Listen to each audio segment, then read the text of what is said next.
A'ja Wilson just lost her mind after Nike dropped a massive Caitlin Clark advertisement covering an entire hotel in Indianapolis.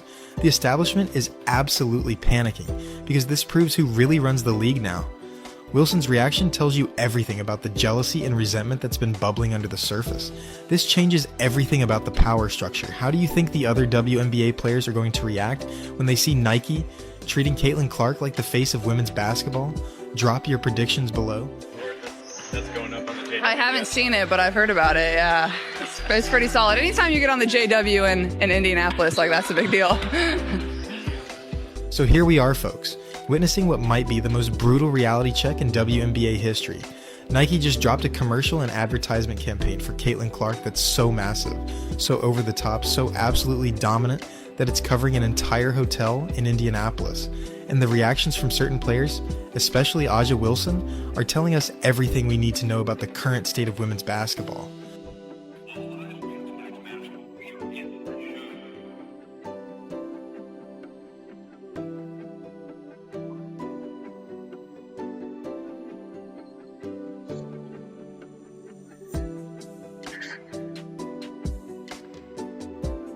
Down to connection.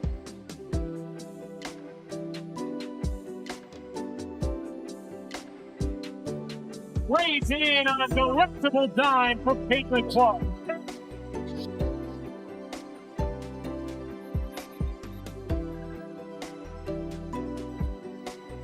Let's start with what actually happened here. Nike decided to go all out for the WNBA All-Star Weekend in Indianapolis, and they made it crystal clear who they think is the real star of this league. They didn't just put up a billboard or run a TV commercial, they literally covered an entire hotel with Caitlin Clark's image and branding. 30 stories high of pure Caitlin Clark dominance right in the heart of Indianapolis. Starting at guard, 6 foot from West Des Moines, Freshman of the Year, Player of the Year, winner of the Stamen, Sullivan, Wade, Lieberman, Naismith, Wooden, and several other last name awards. A 2-time All-American First Team, 3-time All-Conference First Team, 3-time assist leader, 10-time won't miss leader, 2-time Tournament Most Outstanding Player, current even more outstanding player. Whew. Conference Player of the Year, Player of the Month, Player of the Week, Player every minute, owner of the conference 3-point record, free throw record, triple-double record, the Iowa State Fair shooting record, the women's all-time NCAA leading scorer, and your new all-time NCAA leading scorer, Caitlin Clark. The commercial itself is absolutely incredible. They have Clark lacing up her new Kobe 5 prototype shoes, and the tagline reads, "When Caitlin Clark laces her new Kobe 5 prototype PE, she steps into a new dimension.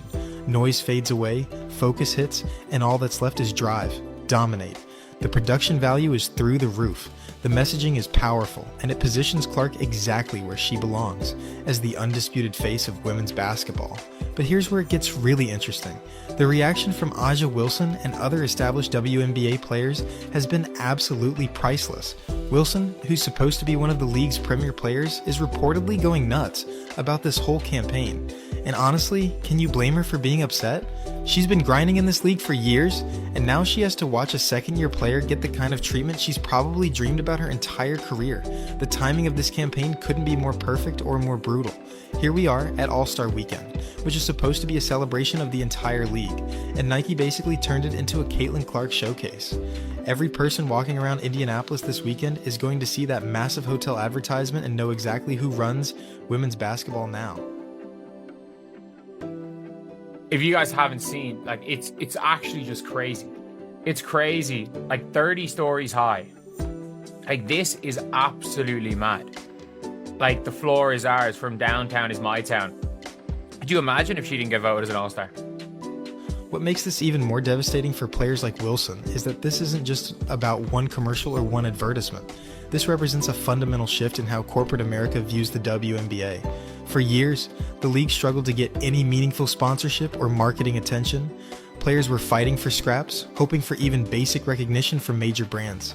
Then Clark showed up and changed everything overnight. Nike didn't just give her a shoe deal, they gave her Kobe's signature line. They didn't just run a commercial, they took over an entire city block.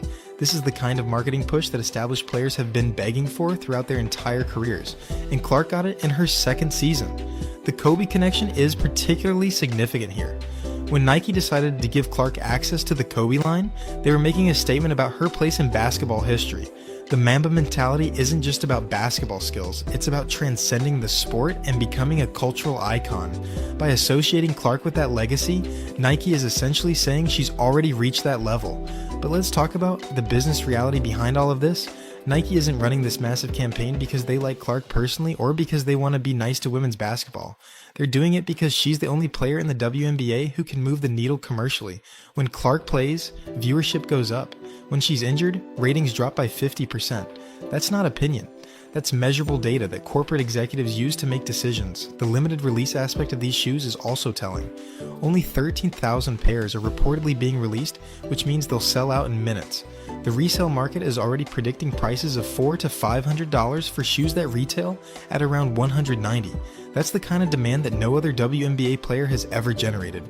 Wilson's frustration probably isn't just about the marketing campaign itself. It's about what this represents for the future of the league. If Nike is willing to invest this kind of money and attention into Clark, what does that mean for everyone else? Are other players just going to become supporting characters in the Caitlin Clark show? The geographical significance of this campaign is also worth noting. Indianapolis isn't just any city, it's Clark's backyard. She played college basketball in Iowa, which is right next door. This is her territory, her fan base, her people. Nike basically turned the All-Star Weekend into a homecoming celebration for Clark, and everyone else is just invited guests. The player vote situation that was mentioned in the background information adds another layer to the story.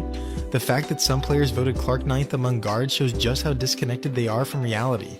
Here's a player who single-handedly saved their league from irrelevance, and they're still trying to pretend she's not special. But Nike's campaign proves that the corporate world isn't buying into that narrative.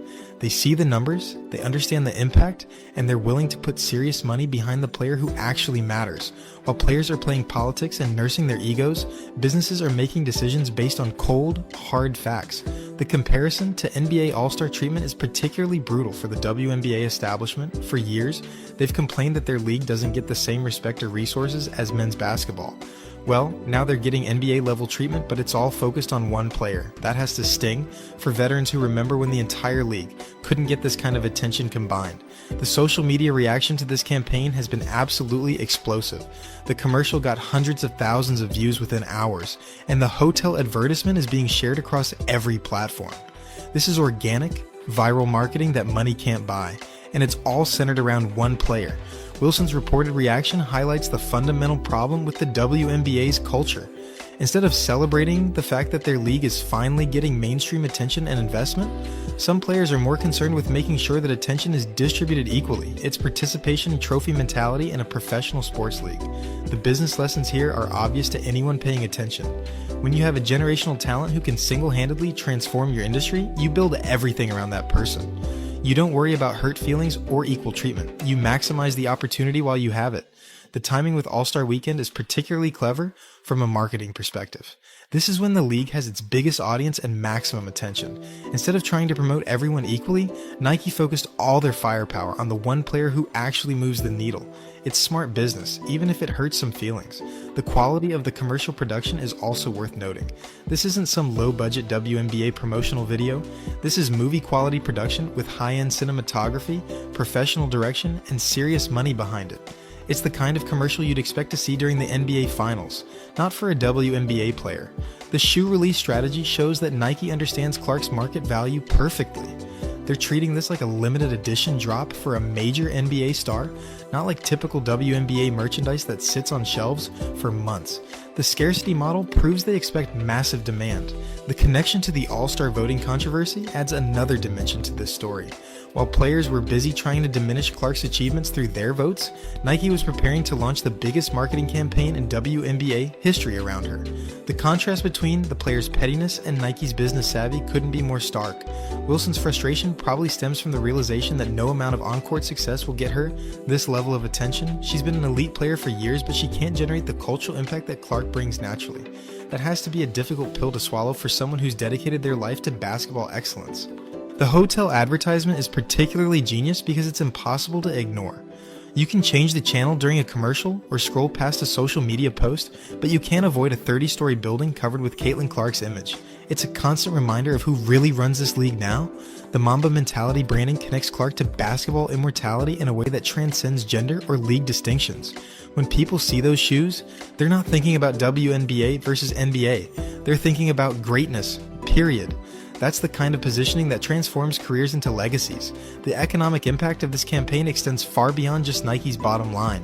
When major corporations make this kind of investment in women's basketball, it signals to other brands that there's real value here.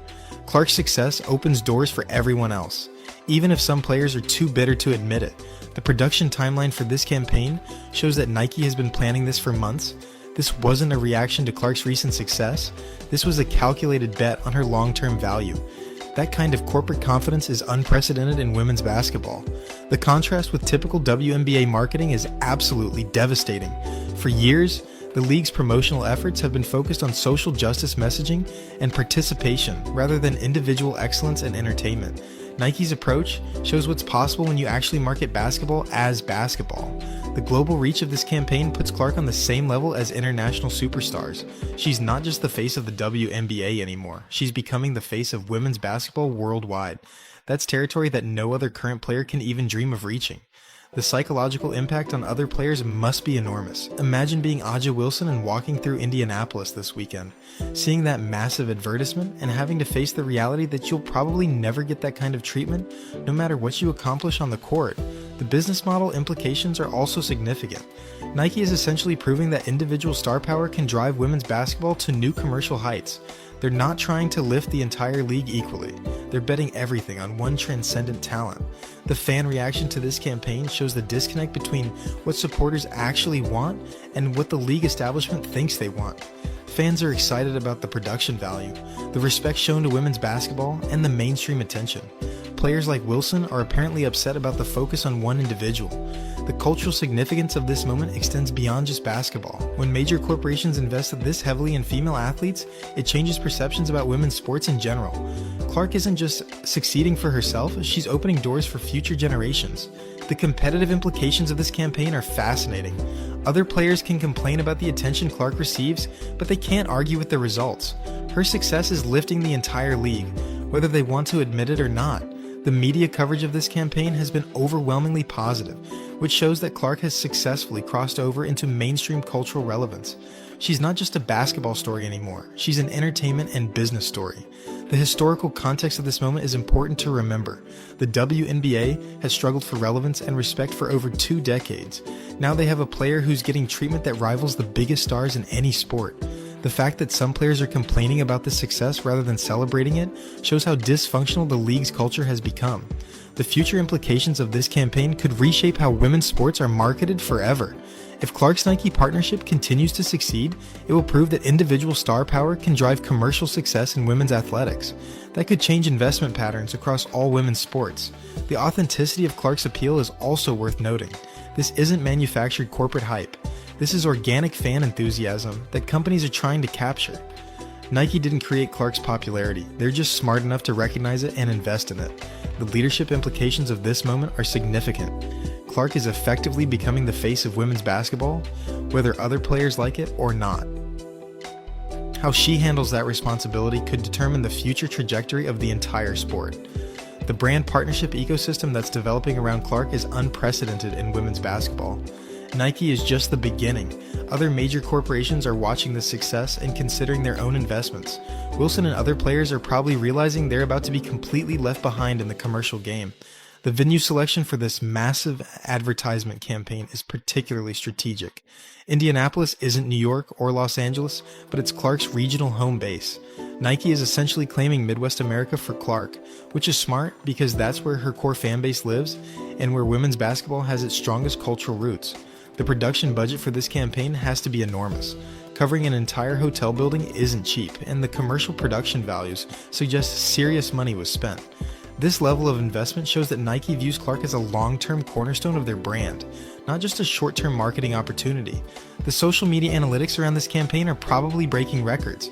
The hotel advertisement is inherently shareable content that generates organic reach far beyond what traditional advertising can achieve.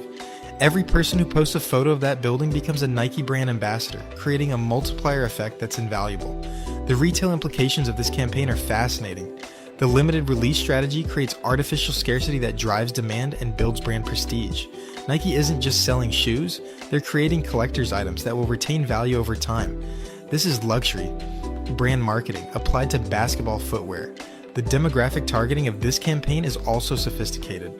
Clark's fan base includes many people who traditionally haven't engaged with basketball marketing, particularly women and families from suburban and rural areas. Nike is essentially expanding their market reach by tapping into previously ignored consumer segments. Nike just proved who really runs women's basketball, and Aja Wilson's reaction shows the old guard isn't handling the changing of the guard very well. This hotel advertisement is just the beginning of Clark's corporate dominance. If you want more analysis of how business is reshaping sports, smash that like button and subscribe for content that follows the money.